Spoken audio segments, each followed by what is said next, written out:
ውጭ ሀገር የምትሄዱትም ውጭ ሀገር አሁን በዚህ ሰዓት ደርሳችሁ ያላችሁትም አሁን ባላችሁ ሀገር ላይ ይሄን ቃል ላውጅባችሁ። በሰላም ትበላላችሁ፣ በሰላም ትጠጣላችሁ፣ በሰላም ትተኛላችሁ። አንድ የሚያምን 9 ሰው እስቲ አንድ አሜን በል። በኢየሱስ ስም በሰላም ትበላላችሁ፣ በሰላም ትተኛላችሁ፣ በሰላም ትጠጣላችሁ፣ በሰላም ትሰራላችሁ፣ በሰላም ወንጌል ትሰብካላችሁ። በሕይወትኛ እያለን አንድ ዘመን ይሄ ሚንጫጫ ኢየሱስ የሚጠላ መንፈስ ከከተማ እንደሚጠፋ ታውቃላችሁ። ሚንጫጫ የጠንቆላ ምናምን ገና ኢየሱስ ስትል የሚበሳጭ ምንም ሳታረግ ያቁናል። ደግሞ እኛ አብሶም ፓስተሮችን በሸሚዝና በግንባር በኮት ያውቃሉ። አሜን በሉት። እኔ አብሶም መርካቶ ከገባው የት ነበረ ማቀ ይላል ማለት ፓስተር አይደል ይላል ማለት ምንም በቃ ገብቶ አይደል ግንባር አይቶ ጅምብድግ ጋር ከዚህ በኋላ በሉስ በሰላም በሉስ እበላለሁ፣ እጠጣለሁ፣ እተኛለሁ። እግዚአብሔር መብል ይስጣችሁ፣ መጠጥ ይስጣችሁ፣ እንቅልፍ ይስጣችሁ፣ ሰላም ይጨምርላችሁ። ስለዚህ ነው እኔ ሰላሜን ይተውላችሁ። እኔ የሚሰጣችሁ ሰላም ዓለም እንደሚሰጥ አይደለም።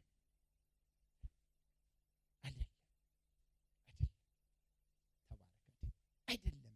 አያችሁ፣ እግዚአብሔር የሚሰጥ ቁርስ ሰላም ይሰጣል። ቸርችም ቢሆን ይኸውልህ ምግብ ቤት በልተህ ገብተህ አዘህ ምግቡ ወይም ብሩ ሰላም ከሌለ ትጨነቃለህ። አንዳንድ ምግብ አይታችኋል። ጌታ በሚያውቃችሁ ሰዎች ክፍሌ አንዳንድ ምግብ ገና እኮ መብላት ጀምራችሁ ሆዳችሁ ውስጥ በየሰለሜ መጫወት ይጀምራል። ስራው ይፍረስ። ጌታ ይገስጽ። አንዳንድ ውሃ ገና እኮ ግማሽ አላረጋችሁትም፣ ጠጣችሁ ውሃው ሚስኮል ያደርጋል። የት እንደሆነ ምንም እኮ እንደው ባጠጡ አይሻልም? ጥሩ የነበረ ቪኤት መኪና ተቀምጣችሁ ምግቡን ሁለቴ ስትጎርሱ ቢሮ አካባቢ ንግግር ይጀምራል። ሁለቴ እኮ ነው። ይህን ደግሞ ሊያበላሽ ኤልያስ በሰላም በላ፣ ጠጣ፣ ተመልሶ ጅምብድግ አድርግ ተመልሳ የምትባረክበት በረከት ውስጥ እግዚአብሔር ያስገባ። ኢዮብ ምስቱ ሰደበችው፣ ልጆቹ ትቶ ሞቱ፣ ንብረቱ በሙሉ አለቀ፣ ብቻውን ቀረ። አንዳንድ ብቸኝነት ጥሩ ከእግዚአብሔር ጋር እንድትሰራ ያደርጋል። አንዳንድ ብቸኝነት አትጥሉት። እኔ አሁን ሰሞኑን የናፈቀኝ ኪቦርድ የኪቦርድ ማለት የጊታር ድምጽና በር ዘግቶ ብቻ መጾም ደስ ይላል መሰለኝ። ደብረ ዘይት የሚጸለይበት ጸሎት ቤት አለ። አያችሁ፣ በሬ አዛባ የሚጥልበት ክላስ ባሉ ነው። አዛባ አለ፣ በሬ ደርቋል። ሳር አለ፣ ላም የለም።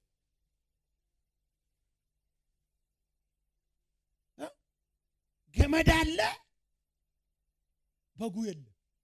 እጃችሁን ብድግ አድርጉ። አንድ ምርቃት ብቻ ለመርቀ ሊጨርስ በጌታ በኢየሱስ ስም እግዚአብሔር ያለ ኑሮ እናንተ ጋር ይቀመጥ። ሰላም ያለ ንብረት ይሰጣችሁ። ምንም በሌለበት ተረጋጋ። ኢዮብ ልቡ ላይ ሰውነቱን በገላ እያከከ ሞት ግን የለው። ወንድሜ አሁን የምትኖርበት ኑሮ አካባቢ ሞት የለው። አንድ ሁለት ሰው አሜን ይበል። እኔ ድገሙ አሜን በሉ። ግድ የለም ሞት የሌለ ህመም አይገልህም። ኢየሱስ ካለበት ህመሙ ኢየሱስ ጋር አጣግቶ ይሄዳል። አንዳንዴ ብዙ ሰው ሲያቅፍ ጥሩ አይደል። አሁን አብሶም ጸጋዬን የሚቀንስ ሰው አይጠቅምህም። ዞር በል። ኢዮብ ብቻውን በሆነበት እና ኤልፋዝ የኢዮብ ወዳጆች መጥቶ ሶስቱም እየመከሩ ምናልባት እግዚአብሔር ይታረቅ እንደሆነ ብሎ በሽንገላ ቃል ሲናገሩ፣ በኋላ ግን እግዚአብሔር መጣ። ከዛም ሁሉ ኢዮብ 42:2 ላይ እንዲህ አለ፣ ሁሉ ነገር አልፎ እግዚአብሔር ምዕራፍ 39 ላይ ጥያቄ ጠየቀው። ጥያቄውን ግራ ገብቶት ግማሹን መለሰ፣ አይቻለውም። መልሱንም ጥያቄውንም እግዚአብሔር ጨርሶለት 42:2 ላይ ኢዮብ እንዲህ አለ፣ 42:2 ሁሉን ታደርግ ዘንድ ቻይ እንደሆነ ሐሳብህም ይከለከል ዘንድ ከቶ እንደማይቻል አወቀ። ወንድሜ በሕይወታችሁ ሞት አይሆንም፣ የእግዚአብሔር ፈቃድ ግን ይገለጣል። በፍጹም በእናንተ ሕይወት ላይ እንዲህ የሚሄድ ነገር በልጅነት የሰማችሁትን ቃል ያዙና ዝም በሉ። በጋሪም ሂዱ፣ በባጃጅም ሂዱ፣ በባስም ሂዱ፣ በብስክሌትም ሂዱ፣ እግዚአብሔር ያለውን ቃል ብቻ ያዙት። ስለዚህ ነው ኢዮብ ከእግዚአብሔር አንድ ቃል ብቻ አንዴ ብቻ ተናገረ፣ እሱም ብቻ ሰማሁት፣ ልቤ በእግዚአብሔር ጸና። ወንድሜ በኋላ ግን ኢዮብ ልጆች በሄዱበት እጥፍ ልጆች የሚነጫነጭ ትዳር በሄደበት ትክክለኛ ትዳር ተመልሶ ገባ። እግዚአብሔር ከቤታችሁ የሚነጫነጭ ነገር ያውጣ። ጂም ብድጋር እግዚአብሔር ከቤቴ በሉስቲ ዛሬ ይሁድ ላንተ ነገር ያለው በሉስቲ የሚነጫነጭ ነገር፣ የሚነጫነጭ ንብረት፣ የሚነጫነጭ በግ፣ የሚነጫነጭ ኑሮ፣ የሚነጫነጭ ኢኮኖሚ፣ የሚነጫነጭ ቤት፣ የሚነጫነጭ ንግግር፣ የሚነጫነጭ እንጀራ፣ ውሃ፣ ሰላም የሚከለክል ከቤቴ ይውጣ የሚል ሰው አሜን ይበል።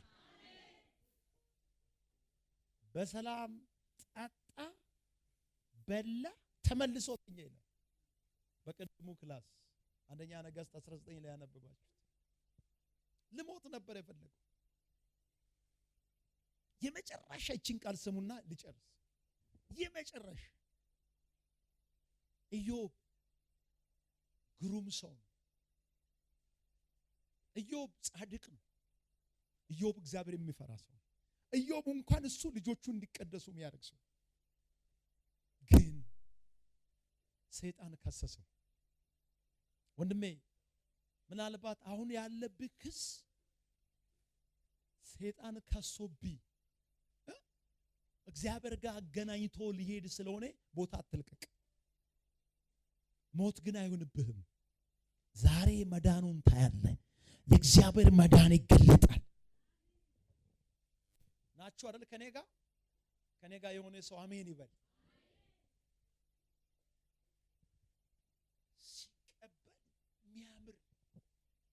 ለሚስቱ የመለሰው ምላሽ እንዲህ ነው። ከእግዚአብሔር ደስታን ብቻ እኮ አይደለም፣ አንዳንዴ ክፉንም ደጉንም መቀበል ይገባናል አለ። እስቲ እጃችሁን ከፍ አድርጉና ከእግዚአብሔር በሉ እስቲ ሁሉንም እቀበላለሁ፣ እግዚአብሔር እኔን ይወደኛል በሉ እስቲ። አጨብጭቡና እንጨርስ። አጨብጭቡ። ሁለት ነገር ስሙኝ፣ ሁለት ብቻ። ሰላም ከሌለ እየኖራችሁ አይደለም። ለኤልያስ የጠቀመ በሰላም በላ፣ በሰላም ተኛ፣ ተመልሶ አንቀላፋ። በቃ ቅድሙ ዳዊት በኔና በሞት መካከል አንደኛ ነገሥት ላይ ቅድም ያየነው ስለ ዳዊት አንድ እርምጃ ቀርቶ ሳውል ደግሞ እዛው አንደኛ ነገሥት ምዕራፍ 11 ቁጥር 13 ላይ ቅድም ያያችሁት ክላስ ላይ እንደምናገረው እግዚአብሔር ለሕዝቡ ማዳንን አድርጓልና ከዚህ ሕዝብ መካከል ስንት አይሞትም? አንድ ሰው እንኳን በጌታ ስም አንድ ምርቃት ልመርቃችሁ። እርጉዞች በተለያየ ዓለም ላይ ያላችሁ ገና የምትወልዱ ወጣቶች፣ ገና የምታገቡ፣ ገና ውጭ ሀገር ሰርታችሁ ኢትዮጵያ መጣችሁ የምታገቡ፣ እግዚአብሔር ጽንሳችሁን አያበላሽም፣ እርግዝናችሁን አያበላሽም፣ እጮኝነታችሁን አያበላሽም፣ ትዳራችሁን አያበላሽም፣ አገልግሎታችሁን አያበላሽም፣ ሀገራችሁን አያበላሽም። እናቶቻችሁ፣ ወንድሞቻችሁ ሞቶ አይጠብቁም። በሰላም መጣችሁ። በሰላም የወጣችሁትን ቤት ውጭ ሀገር የሄዳችሁ በሰላም መጣችሁ ቤተሰቦቻችሁን ታገኛላችሁ። አጨብጭቡና ከምስጋና ጋር እንጨርስ።